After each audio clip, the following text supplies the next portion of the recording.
Welcome everyone. Thank you for coming. This is my first GAP MASLD MASH Community Network virtual meeting. We're going to be talking about lifestyle management tonight.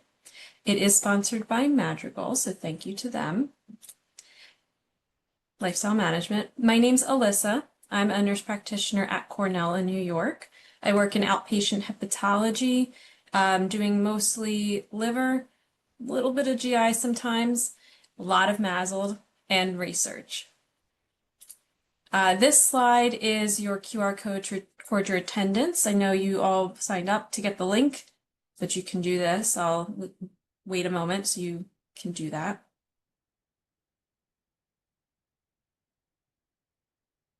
Okay, and then we also, again, say thank you to Madrigal.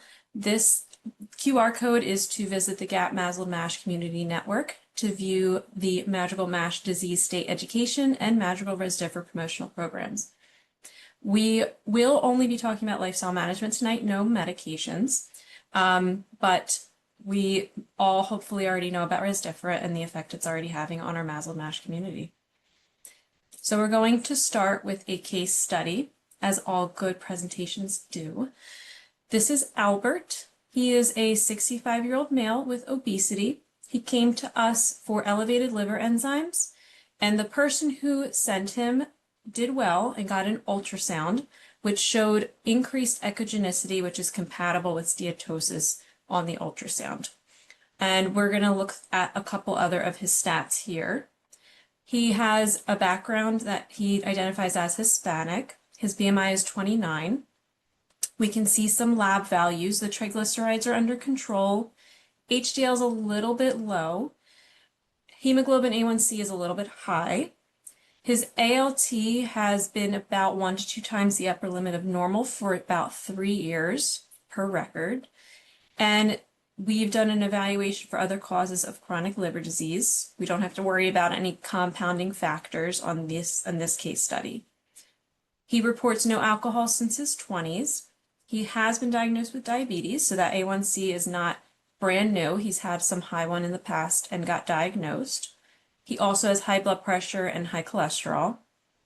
On exam, we see his abdominal adiposity, but no stigmata of advanced liver disease, which is reassuring. And we note the BMI of 29. So what do we think he's coming in with? I think that one's clear.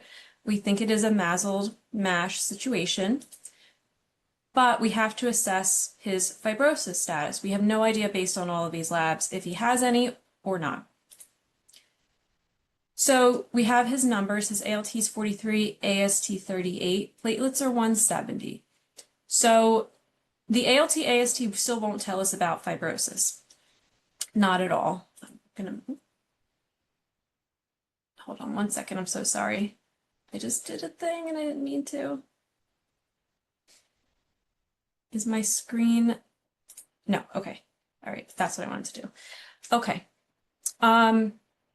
Yes, so his liver enzymes at ALT, AST will not tell us anything about fibrosis. The platelets could. When they're low, when they're below 150, we can assume there might be some advanced fibrosis or cirrhosis. These are not below 150, but they're kind of close, so we might want to keep that in mind. Now we're going to be getting into other things that we can use. So these are our non-invasive tests, our NITs. Some people say NITs. That makes me think of bugs, so I'm going to say NITs. So we're going to apply a MASLD AGA clinical pathway flow chart, which I will pull up in a second. I want to talk first about the FIB-4. So a FIB-4 is a math problem. It is based on lab values only and age. So it has some ways of being influenced one way or the other to be falsely low or falsely high. Most of the time it's falsely high if it's going to have an error occurring. So we just have to know that it's only good so far and there's still some room for error, but it is a place to start and it's really, really readily available when for a lot of people, other kinds of non-invasive testing might not be that readily available. So his FIB-4 is 2.22. I know in my Epic system we have our level be 1.45, I think. If it's greater than 1.45, there's a risk of fibrosis, and that should be a reason to refer. So FIB-4 is not only used by us in hepatology, but it can be used by any specialty. And that should help them understand if this person needs to see more advanced specialized providers or not. So from this, we know that, so we already know that Albert is at risk for MASLD or MASH, given his metabolic risk factors that we saw on the first slide there, and the fact that they are pretty sure they saw fat on imaging on the ultrasound. So this FIB-4 is telling us he's had indeterminate risk. He might have some advanced fibrosis.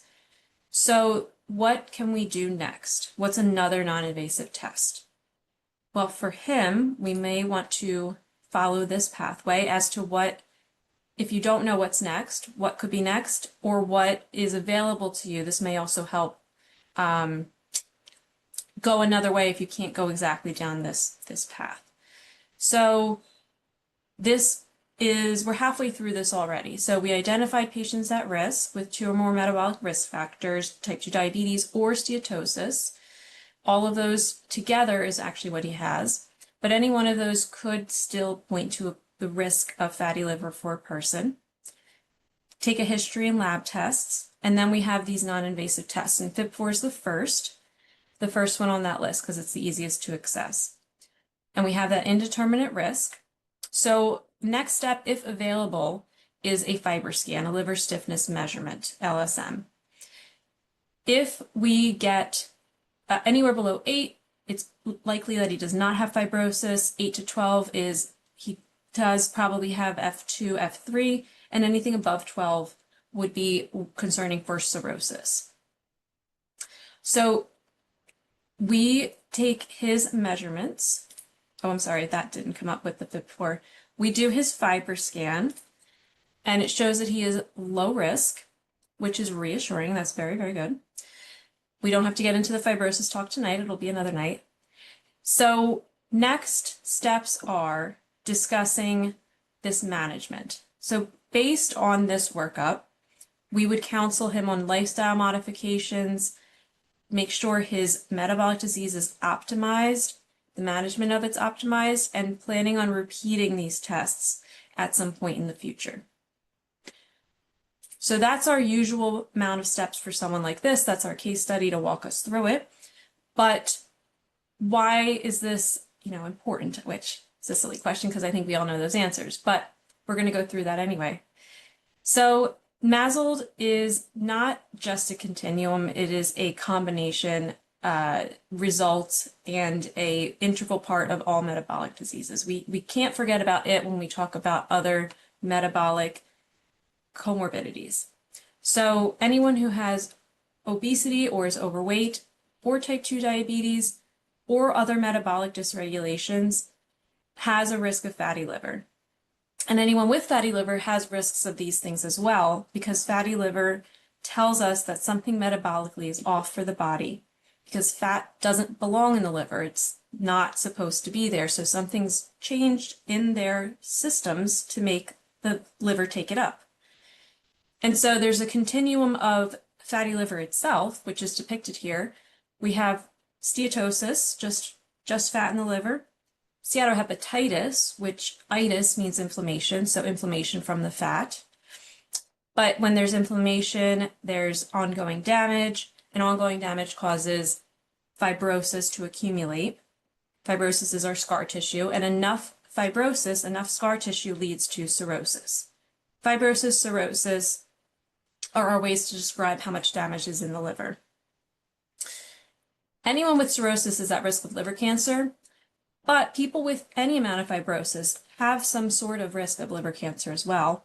And furthermore, we are finding out more and more often that those with fatty liver may still have an increased risk of liver cancer without fibrosis. So it's scary and not something that's well known, and something that we do need to be aware of and educate our patients on. That no matter what stage of MASLD they are in, we want to reverse it. We want to reverse it as much as possible if there is any chance of fibrosis reversal. If it's just fat, it's more easily reversed than fibrosis, or stop the progression and make sure we're monitoring them over time. So what we, as our providers of patients who come to us with this, have to do is discuss risk factors, things within their control and outside of their control, and work together with the patient to work on all of these things. So this slide depicts some things that are within our control and some without. So genetics, there's been a lot more research into what could possibly be risk factors genetically for patients. So the PNPLA, I think, has probably had the most research. That's the one that I think more people have heard of. There is a variant, which is what this is describing, that puts people more at risk of potentially having fatty liver, as do these other two genes. They are identified to have to do with like lipid dysregulation, and sometimes cardiovascular outcomes are linked to some of these genes here, but those also make sense in the grand scheme, where if metabolically you have, your cholesterol's off, it makes sense that you might have a risk of fatty liver too, because that's part of the metabolic system.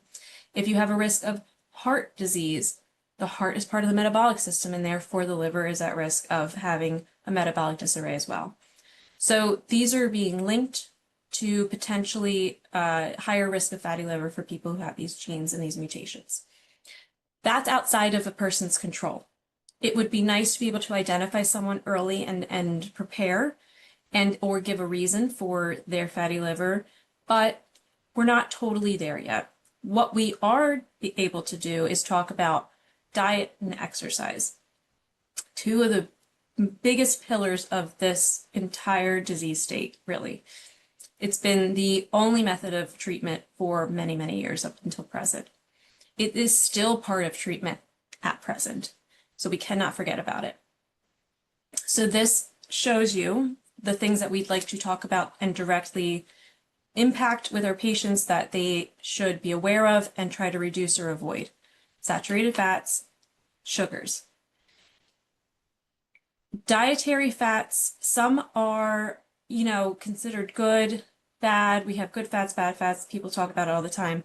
Really, it's being just aware of the saturated fats the most, but it is sometimes hard to have this entire science lesson with patients. So getting into reducing things that are going to be harmful is kind of the easy way to approach it and start there. So we have to counsel as often as possible on these. So as all the things I've been saying, everything is linked to each other. Metabolically, they all go together. So we know there's an obesity pandemic across the world. Obesity can cause diabetes and fatty liver, but fatty liver can also be linked to causing diabetes. Those are also more of the newer things that we are learning and understanding about it. And it is hard to talk about. Those are elephants in the room talking about weight and diet and food and exercise. It is sometimes very difficult. So we do have to approach it collaboratively with our patients and explain how important these things are. We really can't avoid talking about them. So we have to try to do our best to help control, weight, sugars, cholesterol, all of the metabolic factors that we possibly can. Which is what this one says too. So balance between nutrients and energy is crucial in the development of MASLD and MASH. And central obesity is a major promoter of insulin resistance and pro-inflammatory signaling. So I think we may have all heard by this point too that central adiposity, having weight more around the middle rather than more evenly distributed, or the lower half of the body, I think, can be another area of distribution for some people. The central, around the organs, in the middle, at the belly, is a risk factor for insulin resistance / tells us the person may have insulin resistance. It's sort of this cyclic chicken and egg situation. And all of that can tell us that there's likely fatty liver and there's possible diabetes. It all starts to just chicken and egg, really. It goes around and around. One can cause the other, and then it gets worse, and then the other one gets worse too. Obesity is a major discussion in the world besides the pandemics that occur, the epidemics of it, and we all know about GLP-1s. That is a medicine and this is a lifestyle discussion, so we won't get into that too, but that can come up in these discussions as well. So we'll go back to Albert because now we know all of these things and we're going to ask him about his diet and exercise usual habits. So he explains that he eats traditional to his background, which is rice, beans, pork, corn, beef, plantains. I didn't see any vegetables listed there. Plantains are, but depends how they're prepared. So this begs the question of how can we best discuss diet with our patients and how can we tailor the dietary recommendations to their preferences and their accessibility. I think about this a lot. You can't advise someone to go to Whole Foods and get all the good stuff because it's possibly too expensive for them, or it's not even close. I know where I am, it's not close to go to a Whole Foods. I may have the money, I may have the means, but I can't get there easily. So you have to think about, meeting a person where they are. So it is useful to think through how you're asking questions of the patients too and how you're discussing it, the actual verbiage you're using to elicit a more collaborative discussion with them. You're not going to be so paternalizing perhaps and tell them what to eat, but ask them maybe more about what they could change and thoughts that they have on it.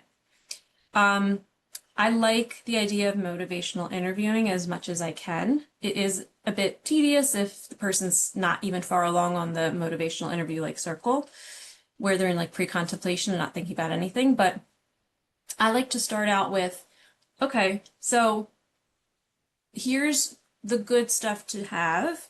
Here's what usually we recommend less of. Has there been anything you've been thinking about changing? That's my question to ask both of diet and exercise. Is there anything you've been thinking about changing?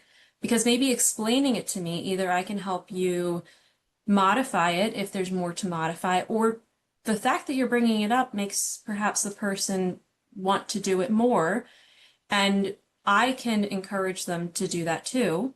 And then the next time I see them, I can ask them about it because now I know something they may have changed.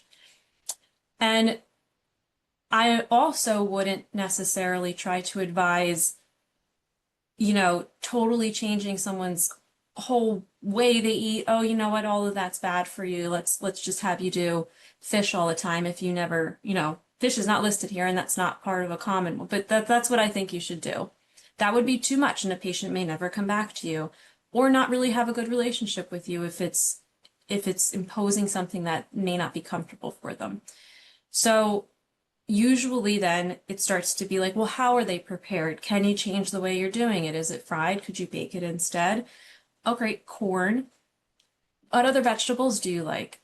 Maybe the way you're having it, perhaps what fruit do you like? Add some more things in there and say maybe more of that and a little less of this. And I'm not going to say stop because that also might feel like a bit too difficult. So for instance, we all know white rice is probably a pretty straight starch, straight sugar to the body.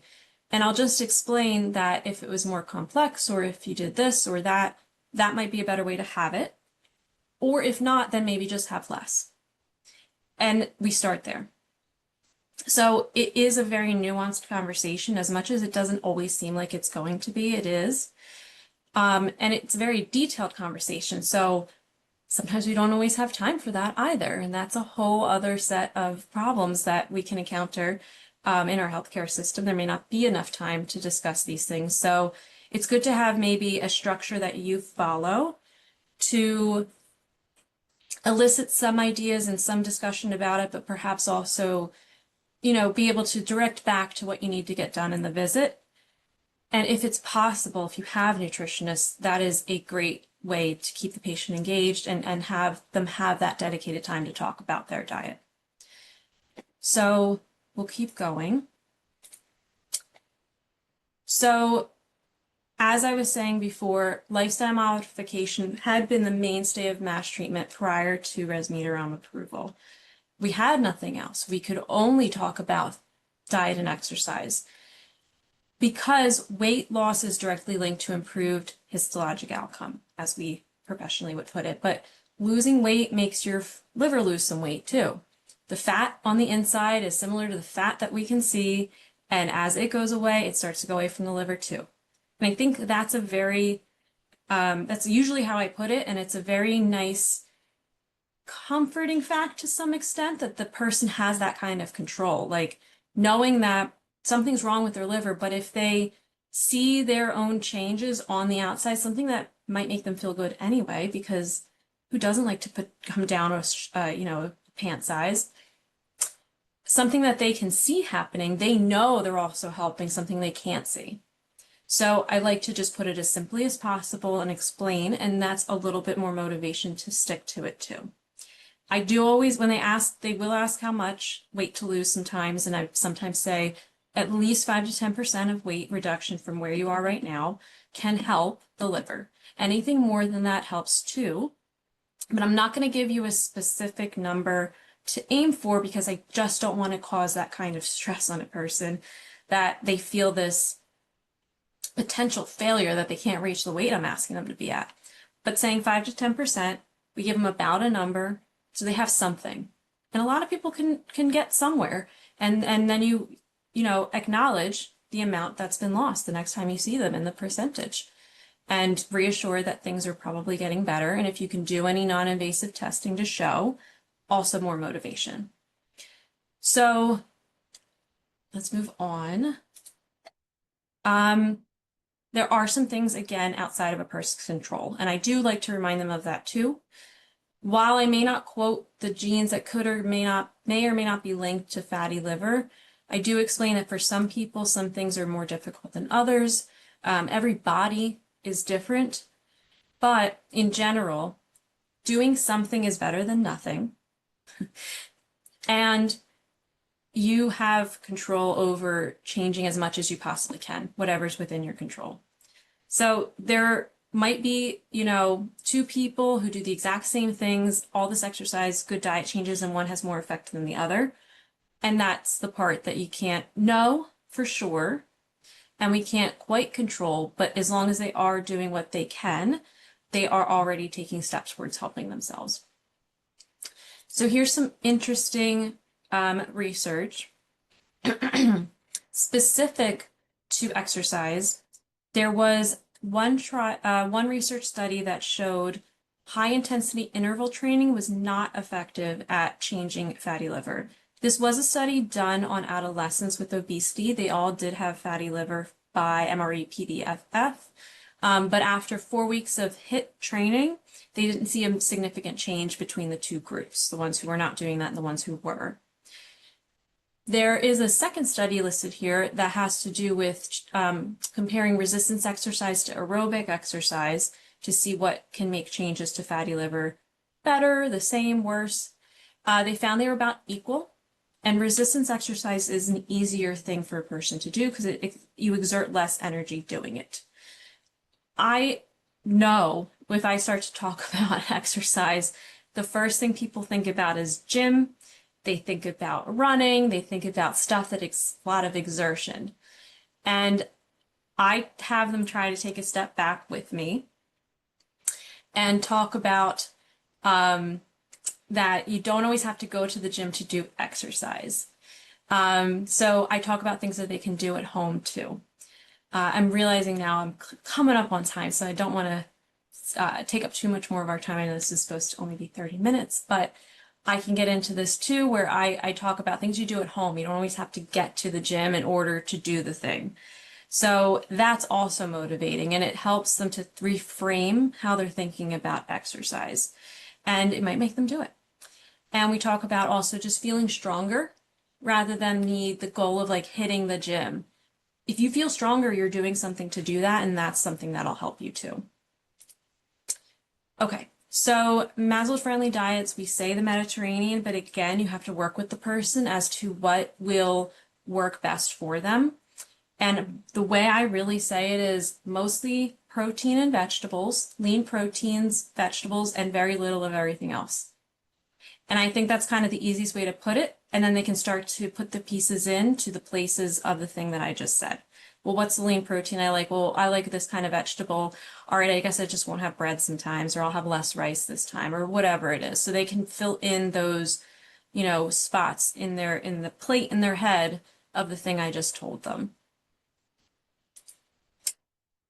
So we come back to Albert. He tells us he's not exercised, but he has been trying to cut out soda. So this is another step that you could use some motivational interviewing. You could ask about what else he's been thinking about, what's his plan. You can move things along that way. You can document so that next time you see him, you can ask about it. Praise the fact that he has done some change because something is better than nothing. And then maybe get into maybe we don't talk about diet this time and we talk about exercise this time. And we get into the fact that you don't have to go to the gym to exercise. You can use body weight at home. There's so many things on YouTube. Do some push-ups if you're able to, if there's no limitations to your mobility. Do some sit stands. I do it in the office. I'll say no arms and you just stand, sit, stand, sit, stand until your legs kind of burn. And then you can sit because you got a chair under you. And then you do it again once you've relaxed. I make the example and it makes it seem very simple, but it isn't, it is still something. So I try to help them reframe their own, plan so that we can work together and they're motivated for change. One cool thing that could be used if you have the time and the people are willing is an adherence scale.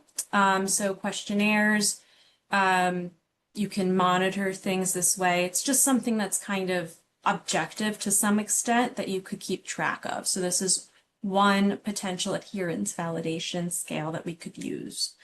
Okay, so I know I rushed a little in the last bit, but I am at the end of the slides. I thank you all for listening, and I did want to get to questions if there are any.